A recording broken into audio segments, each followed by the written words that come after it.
Hi and welcome to the Alliance Education channel. I am Kunal Banode, co-founder of Alliance Education, and this is second lecture of rotational dynamics. So let's begin.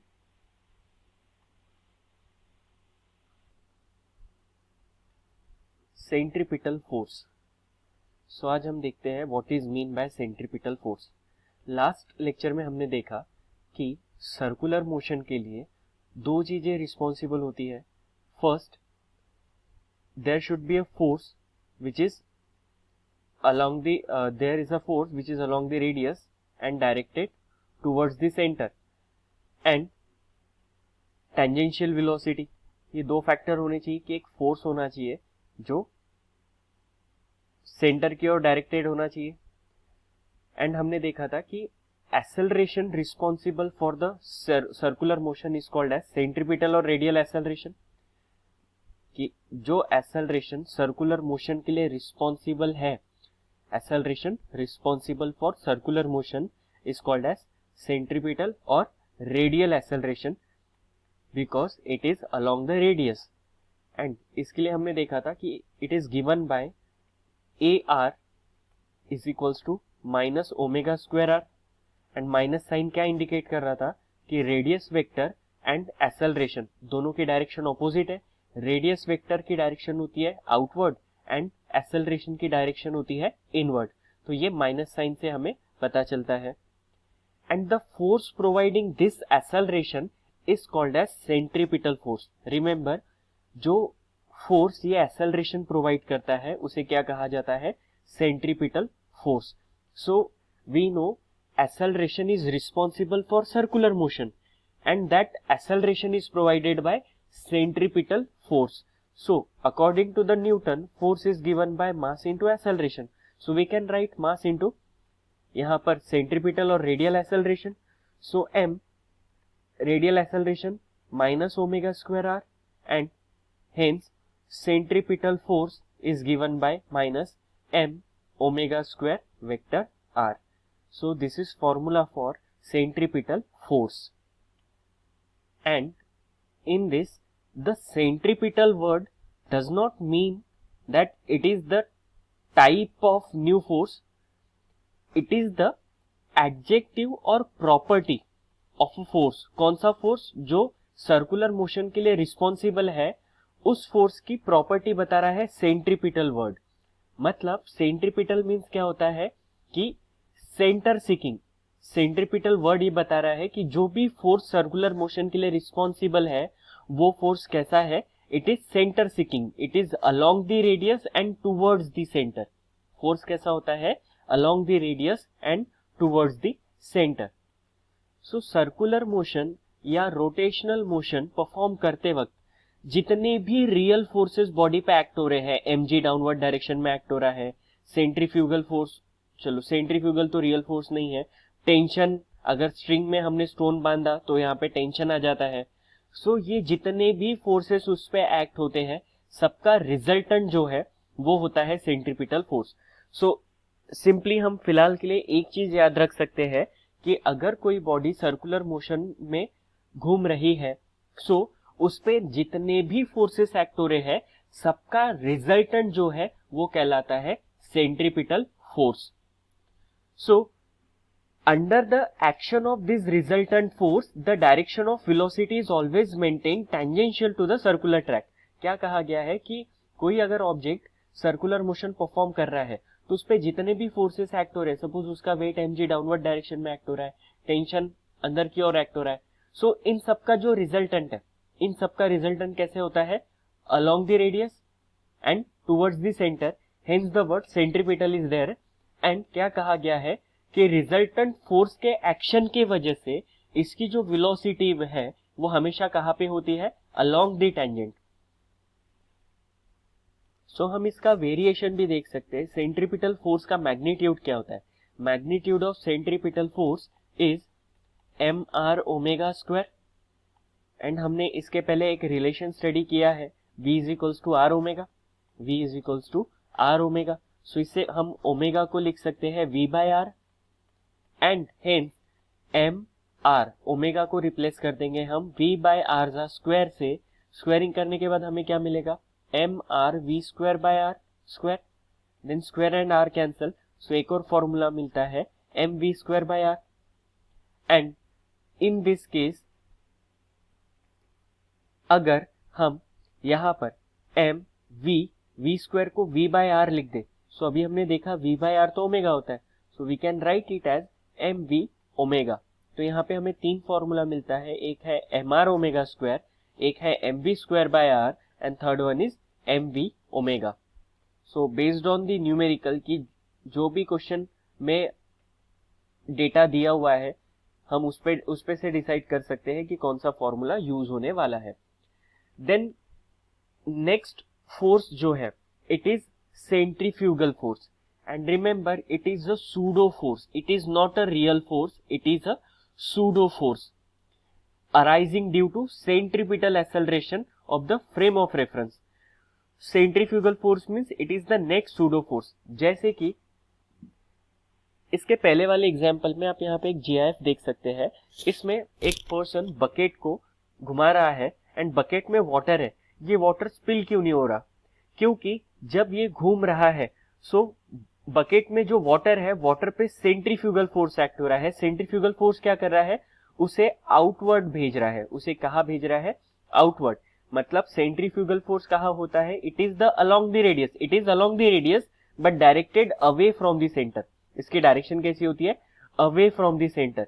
ये body को centre से दूर फेंकता है, body को क्या करता है? सेंटर से दूर फेंकता है। एंड हेंस यहां पर सेंट्रीफ्यूगल फोर्स एक सूडो फोर्स है। And for perfect circular motion centripetal force और सेंट्रीफ्यूगल फोर्स एक दूसरे को बैलेंस कर देते हैं। हम मेरीगो राउंड का एग्जाम्पल लेते हैं। सपोज ये मेरीगो राउंड में अगर ये यूनिफॉर्मली रोटेट हो रहा है, अगर ये यूनिफॉर्मली रोटेट हो रहा है जैसे आप देख सकते हैं, एंड इस पे आप बैठे हो, अगर आप आंखें बंद कर दो सो आपको लगेगा कि आप रेस्ट पे हो। क्यों ऐसा? क्योंकि यहाँ पे तो सर्कुलर मोशन हो रहा है। सर्कुलर मोशन हो रहा है मतलब यहाँ पे सेंट्रीपिटल फोर्स एक्ट होगा। सेंट्रीपिटल फोर्स एक्ट हो रहा है मतलब पर्सन ने इनवर्ट पुल फील करना चाहिए। बट यहाँ पे बैठा हुआ इंसान क्या कर रहा है? रेस्ट पे खुद को पा रहा है अगर वो आंखें बंद करता है। इसका मतलब जो इनवर्ट पुल है उसको बैलेंस करने के लिए एक आउटवर्ड फोर्स भी होगा जो इनवर्ट पुल को बैलेंस कर रहा है। हेंस यहाँ पे कहा जाता है कि it is a pseudo force जो क्या कर रहा है? सेंट्रीपिटल फोर्स को बैलेंस कर रहा है। क्योंकि ये सेंट्रीपिटल फोर्स को बैलेंस कर रहा है एंड यूनिफॉर्म सर्कुलर मोशन में सेंट्रीफ्यूगल फोर्स का मैग्नीट्यूड सेंट्रीपिटल फोर्स के बराबर होता है। For uniform motion we can say कि सेंट्रीपिटल फोर्स जो है उसका मैग्नीट्यूड, सेंट्रीपिटल फोर्स का मैग्नीट्यूड सेंट्रीफ्यूगल फोर्स के बराबर हो जाता है, बट डायरेक्शन ऑपोजिट होती है। So we can write centrifugal force is given by plus M omega square, M omega square vector R, और सेंट्रीपिटल फोर्स क्या था? It is minus M omega square are, and centrifugal force is plus M omega square R. दोनों का magnitude equal होता है but direction opposite होती है। So hence यहां पर हम कह सकते हैं कि रिजल्टेंट फोर्स जो है बॉडी पे, रिजल्टेंट फोर्स का अगर हम समेशन देखें तो वो 0 आता है। Means centrifugal force m omega square r plus net real forces, and net real force we know it is equivalent to m omega square r which is minus M omega square r. So इन दोनों का summation हमेशा क्या आएगा? 0। अगर एक body circular motion में है, यूनिफॉर्मली मूव कर रही है, तो उसमें नेट फोर्सेस 0 होंगे। सो अब हम देखते हैं applications of uniform circular motion. इसमें फर्स्ट एप्लीकेशन है कि vehicle along a horizontal circular track. अगर हॉरिजॉन्टल सर्कुलर ट्रैक में व्हीकल जा रहा है तो यहाँ पे सेंट्रीपिटल और सेंट्रीफ्यूगल फोर्स जो है किस तरीके से एक्ट हो रहे हैं। यहाँ पे आपको 3 जिप्स दिखाई दे रहे हैं। हम 1 बाय 1 अच्छे से कंसीडर करते हैं इन्हें, ठीक है, समझते हैं। जैसे कि आप यहाँ पे देख सकते हैं एक मोटरसाइकिलिस्ट जो है वो व्हीकल को टर्न कर रहा है। सो टर्न कर रहा है तो आप देख सकते हैं ये बेंड हो रहा है। सो क्या ये सीधा रह के बाइक चला रहा है, नहीं, बाइक कुछ पर्टिकुलर एंगल पे यहाँ पर बेंड हो रही है। सो ऐसा क्यों? अगर ये बेंड नहीं होगा तो क्या होगा? सो हम केसेस कंसीडर करते हैं। सपोज ये आप यहाँ पर देखिए, इस पर्टिकुलर केस में पर्सन जो है टर्न ले रहा है, यहाँ पे लेफ्ट साइड में ये टर्न लेने वाला है। अब लेफ्ट साइड में टर्न लेने वाला है एंड ये सीधा है, तो इसके सेंटर ऑफ ग्रेविटी से मास बिल्कुल डाउनवर्ड डायरेक्शन में एक्ट हो रहा है mg, एंड वहीं से नॉर्मल रिएक्शन जा रहा है। एंड फ्रिक्शनल फोर्स जो है रोड एंड टायर जो है इनके बीच का जो फ्रिक्शनल फोर्स है ये नेसेसरी सेंट्रीपिटल फोर्स प्रोवाइड कर रहा है, नेसेसरी सेंट्रीपिटल फोर्स प्रोवाइड कर रहा है। बट इस वजह से क्या होता है, ये जब towards the centre frictional force act हो रहा है, सो ये क्या करता है, टॉर्क प्रोड्यूस करता है। एंड टॉर्क प्रोड्यूस करने की वजह से अगर पर्सन लेफ्ट में मूव करने वाला है, सो ये टॉर्क फील करने की वजह से ये कहां पे गिरेगा, टुवर्ड्स राइट। कहां पे गिरने वाला है, towards right. So remember, the frictional force provide the centripetal force necessary to turn the cyclist to the left, but the frictional force also produce a clockwise torque that will cause the rider and bicycle to tip clockwise to the right. I hope आपको ये समझ में आया। So, अगर person कुछ एक particular angle से bend होता है, so in this case normal force of the road does not act through the centre of gravity. आप देख सकते हो नॉर्मल फोर्स जो है it does not act through the centre of gravity, it produce counter clockwise torque.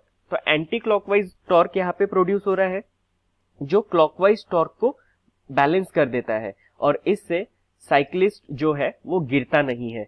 इसीलिए कुछ particular angle पे bend होना जरूरी है। इसमें हम अब सेकेंड केस लेते हैं एक फोर व्हीलर का। सो ऐसे केस में क्या हो रहा है, इस केस में हमें पता है कि जो फ्रिक्शनल फोर्स है, अगर कार सर्कुलर ट्रैक पे मूव कर रहा है या किसी मतलब रोड पे टर्न ले रहा है, सो टर्न ले रहा है, जितने सेगमेंट के लिए टर्न ले रहा है उतने सेगमेंट के लिए तो वो सर्कुलर मोशन है। सो ऐसे केस में क्या होगा, हमें पता है कि जो फ्रिक्शनल फोर्स है, frictional force, it is providing necessary centripetal force, it is providing centripetal force। पहले भी हमने यही देखा था, frictional force is providing necessary centripetal force, so frictional force is given by, so here we can write frictional force is equals to Fs is equals to what is centripetal force, it is given by mr omega square, या फिर ये मिलता है mv square by r से। Frictional force कैसे मिलेगा, mu into normal reaction. आपको अगर फ्रिक्शनल फोर्स के बारे में ज्यादा इंफॉर्मेशन नहीं है तो आप अलायंस एजुकेशन के चैनल में फ्रिक्शन सर्च कर सकते हैं, उसमें कंप्लीट चैप्टर आपको टॉपिक वाइज डिस्क्राइब किया गया है, सो आप उसमें भी ये देख सकते हो। So mu into normal reaction ये होता है फ्रिक्शनल फोर्स का formula, equal to M are omega square is equals to M we square by R. Then mu, what is normal reaction, normal reaction तो यहाँ पे इसके वेट से मिल रहा है, weight M G downward direction में है, नॉर्मल रिएक्शन है अपवर्ड डायरेक्शन में, सो म्यू एम जी लिख सकते हैं इसे। Then M R omega square equal to M we square by R. अगर हम सभी साइड को mg से डिवाइड कर दे तो हमें क्या मिलेगा, mu mg divide by mg equal to M are omega square divide by mg and equal to mv square by r divide by mg। Then यहाँ पर mg कैंसिल हो जाता है, देन यहाँ पे मास कैंसिल होता है एंड यहाँ पे भी मास कैंसिल हो जाता है। तो हमारे पास बचता है mu is equals to omega square by g equal to v square by r g. So अगर यहाँ पे हम mu is equals to v square by r g अगर लिखे, सो इससे हमें क्या मिलता है, v square is equals to mu are g and v is equals to मिलेगा under root mu are g. And यहाँ पे जो कोइफिशिएंट ऑफ फ्रिक्शन है, it is coefficient of static friction. Remember, tyre का जो सरफेस है और जो फ्लोर है या फिर जो रोड सरफेस है, दोनों के बीच में हमेशा पॉइंट पे स्टैटिक फ्रिक्शन लगता है यहां पर। So v is equals to under root mu are G हमें फॉर्मूला मिलता है वेलोसिटी का। सो इससे पता चलता है कि वेलोसिटी जो है ये मास पे डिपेंड नहीं करता कि व्हीकल कितना हेवी है, ये डिपेंड करता है कोएफिशिएंट ऑफ फ्रिक्शन पे।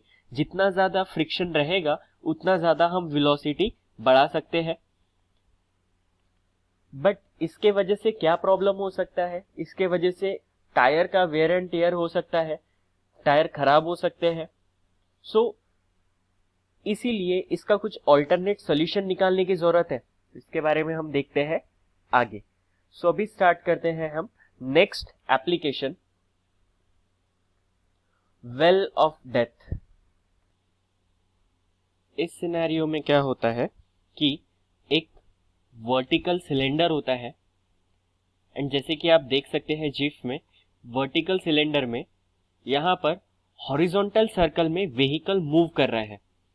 सो व्हीकल की मिनिमम स्पीड क्या होनी चाहिए सो दैट ये वर्टिकल सर्कल में घूम सके, हमें उसके लिए डेरिवेशन देखना है।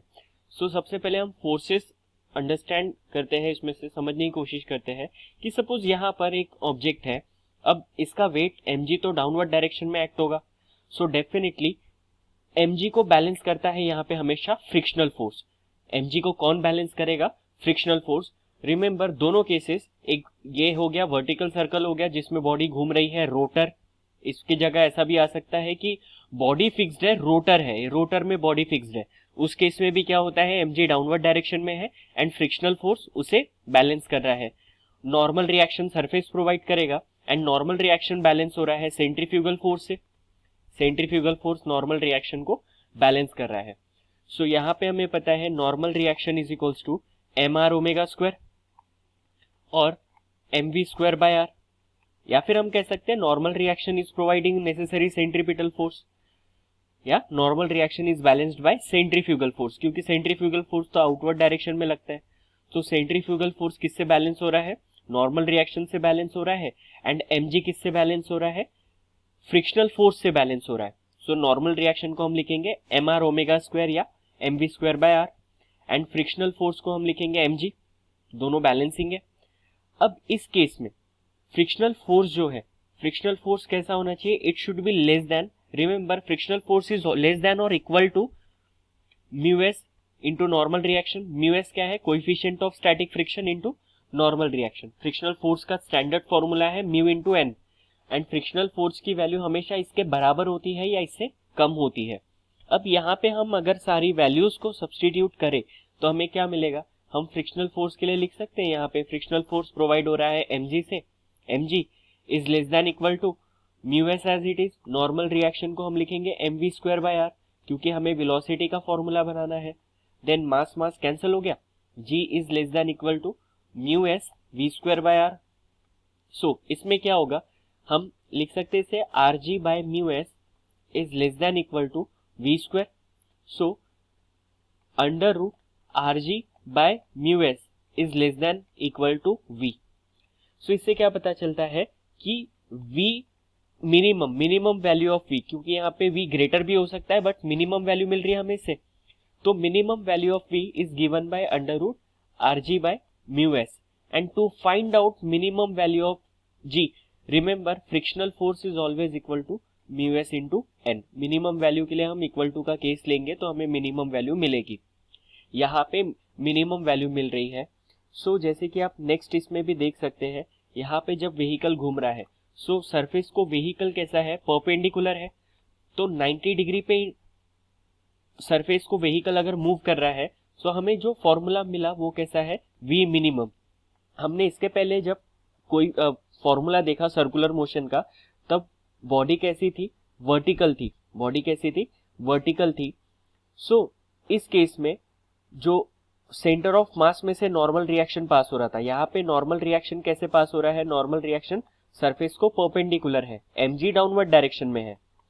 बट इस केस में अगर नॉर्मल रिएक्शन और mg दोनों यहाँ पे बैलेंसिंग है तो v मैक्स हमें मिल रहा था। फॉर्मूले से क्या मिल रहा था? v मैक्स मिल रहा था।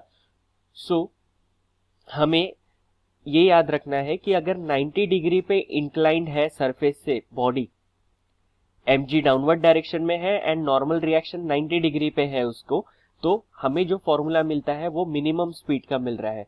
बट अगर दोनों एक ही लाइन में से पास हो रहे हैं तो हमें फॉर्मूला कौन सा मिल रहा है, v मैक्स का मिल रहा है। सो ये कहेंगे हम इसे, दिस इज व्हाट, इसको कौन सा लिमिट कहा जाएगा।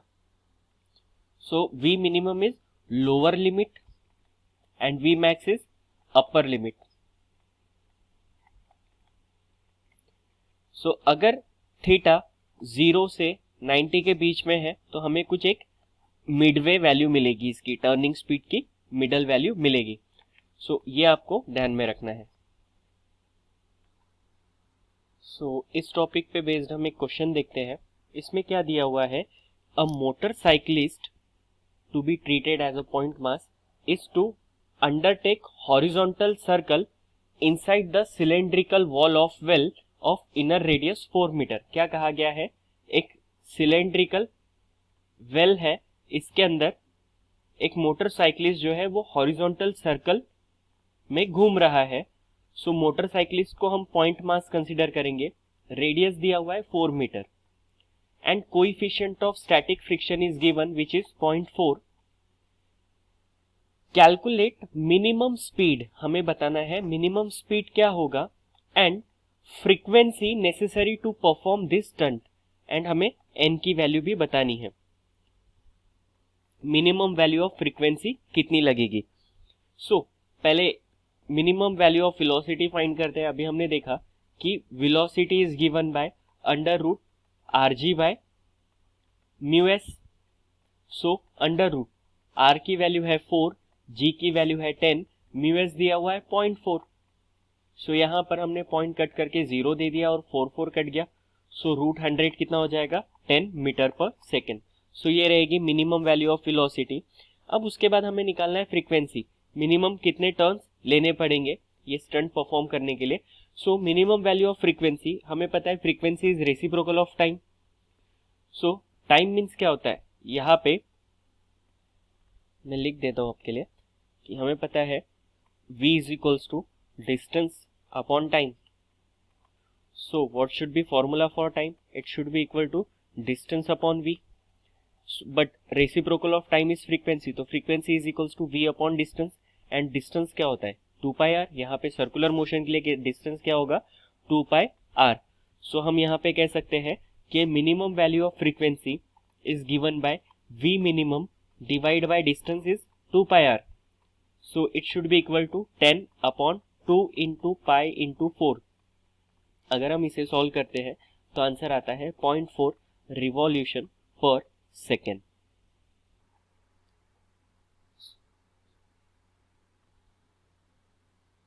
सो नेक्स्ट एग्जाम्पल है और नेक्स्ट एप्लीकेशन हम कह सकते हैं व्हीकल ऑन बैंक रोड। सबसे पहले हम समझते हैं व्हाट इज बैंक रोड। इसके पहले हमने देखा था कि अगर हॉरिजॉन्टल रोड पे व्हीकल टर्न ले रहा है सो उस केस में फोर्स ऑफ स्टैटिक फ्रिक्शन जरूरी होता है, क्योंकि force of static friction provide करता है सेंट्रीपिटल फोर्स। क्या कहा मैंने कि अगर हॉरिजॉन्टल कर्व्ड रोड है, हॉरिजॉन्टल कर्व्ड रोड अगर हमें गिवन है, सो हॉरिजॉन्टल कर्व्ड रोड पे जो फ्रिक्शनल फोर्स है, क्या करता है frictional force, frictional force provide करता है हमें necessary centripetal force, necessary centripetal force is provided bye frictional force. I hope आपको इतना समझ में आया। एंड इससे जो हमें वैल्यू मिली थी वेलोसिटी की, वो मिलती है हमें upper limit maximum value of velocity, but ये वैल्यू कांस्टेंट नहीं होती है, वेरी होती है रूट सरफेस से। बट इस वजह से हमने देखा था कि वेलोसिटी जो है v is given by under root mu are G, ये भी हमने फॉर्मूला देखा था। तो इससे क्या पता चलता है कि फ्रिक्शन जितना ज्यादा बढ़ाएंगे उतनी ज्यादा वेलोसिटी, मैक्सिमम वेलोसिटी हमें मिलेगी। तो फ्रिक्शन बढ़ाने का प्रॉब्लम जो है, इसे ओवरकम करने के लिए बैंक्ड रोड का कॉन्सेप्ट आगे आता है। जैसे कि आप यहाँ पे जिफ में देख सकते हैं कि हॉरिजॉन्टल सरफेस से कुछ एंगल पे रोड सरफेस को हमने रेस किया, रोड सरफेस को क्या किया, कुछ एंगल पे हमने रेस किया. Means we can say in this case the surface of curved road are tilted with the horizontal with some angle. We can say surface of curved road क्या किया जा रहा है, रेस किया जा रहा है. This is surface of road, this is surface of road, surface, and this is horizontal. So horizontal से हमने क्या किया, रोड सरफेस को कुछ एंगल पे रेस किया. This is called as banked road. इसे क्या कहते हैं हम, बैंक्ड रोड.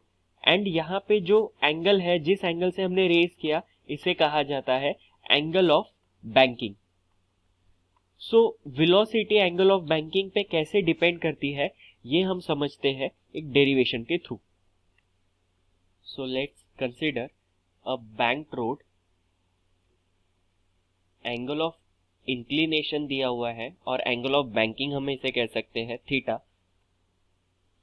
देन सपोज यहां पे एक व्हीकल है. हम पहले फोर्सेस को बैलेंस करते हैं. अब इसका वेट mg जो है वो डाउनवर्ड डायरेक्शन में एक्ट होगा. अगर ये एंगल थीटा है एंड दिस इज 90, सो ये क्या होना चाहिए, it should B 90 minus theta. अब उसके बाद यहां पर ये अगर हम कंसीडर करें तो ये भी तो 90 है. अब ये पूरा 90 है और उसमें से एक 90 माइनस थीटा है.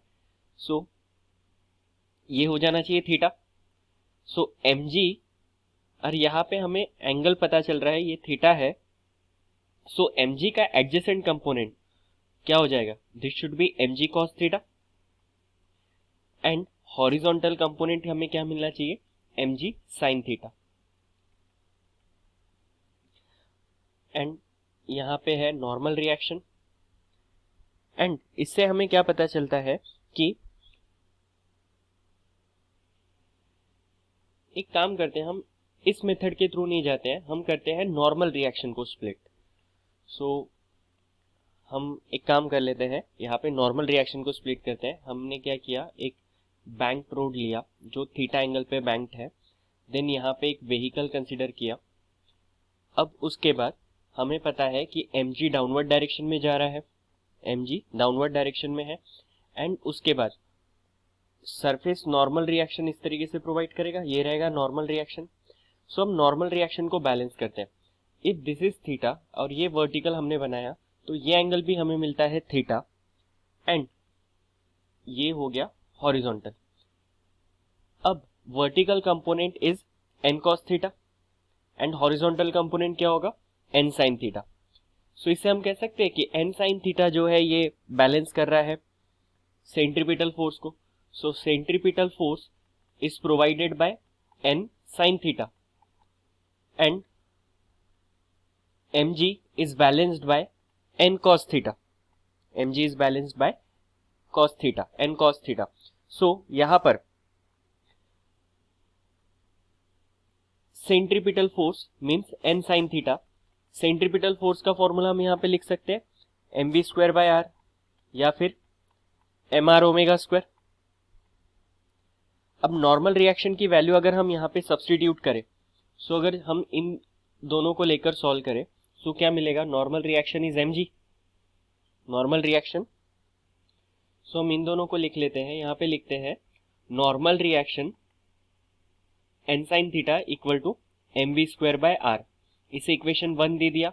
एंड दूसरा था हमारे पास n cos theta equal to mg, this is equation 2.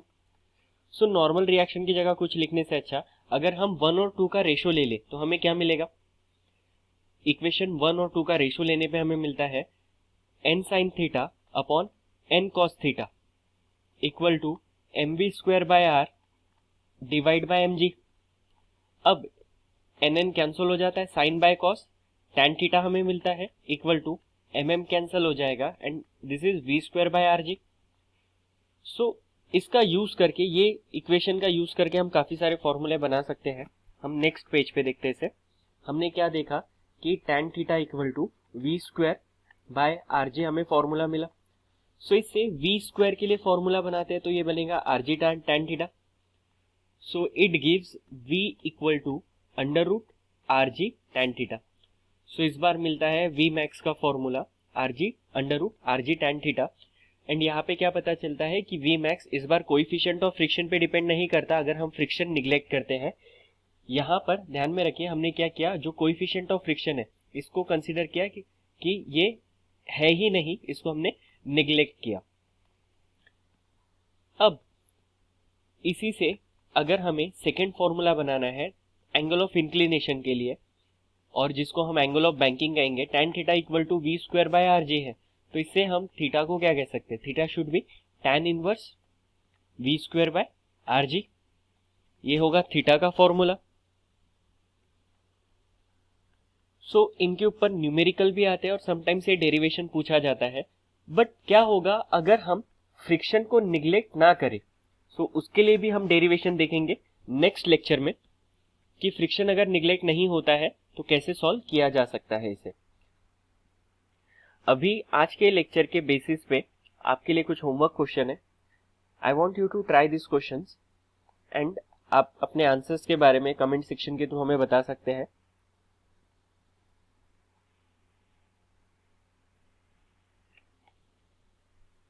So alliance educations आपके लिए लेकर आ रहा है 12th साइंस के लिए एडमिशंस ओपन है करके। एंड यहाँ पर हम लेकर आ रहे हैं classroom programme and online programme. अगर आप नागपुर के स्टूडेंट हो तो आप क्लासरूम प्रोग्राम के लिए भी ज्वाइन कर सकते हो, या फिर आप अगर कहीं दूर रहते हो या नागपुर सिटी के नहीं हो, सो आप ऑनलाइन प्रोग्राम के लिए भी ज्वाइन कर सकते हो। इसमें आपको बेनिफिट ये मिलेगा कि आप सारे ऑनलाइन लेक्चर्स देख सकते हो। अभी इनिशियली आपको ये डेमो लेक्चर्स दिखाए जा रहे हैं, देन आपको एडमिशन हो जाने के बाद आपको प्रॉपर वीडियो का लिंक मिलते जाएगा और हमारे वेबसाइट के थ्रू आप वीडियोस देख सकते हो। वीडियोस देखने के बाद आपको रिलेटेड टॉपिक के PDF प्रोवाइड किए जाएंगे, वीकली ऑनलाइन टेस्ट होगा, ऑनलाइन क्विजेज होंगे। देन अगर आपको कोई भी डाउट है तो हम ऑनलाइन आपके सारे डाउट क्लियर कर सकते हैं। हम एक्सप्लेनेशन को इजी और टू द पॉइंट बनाने की पूरी कोशिश कर रहे हैं। अगर आपको इसमें कुछ चेंजेस चाहिए या आपको कुछ सजेशंस देना है तो आप हमें कमेंट सेक्शन के थ्रू भी बता सकते हो या हमें मेल भी कर सकते हो। और आपको अगर इसके बारे में और जानकारी चाहिए तो आप गिवन नंबर पे कॉल करके पूछ सकते हो। So for lecture PDF, contact us on any of given numbers or you can mail us on given mail ID. And if you like this video, please hit the like button and let us know in the comment section. And also please don't forget to subscribe to the channel for regular updates. Thank you.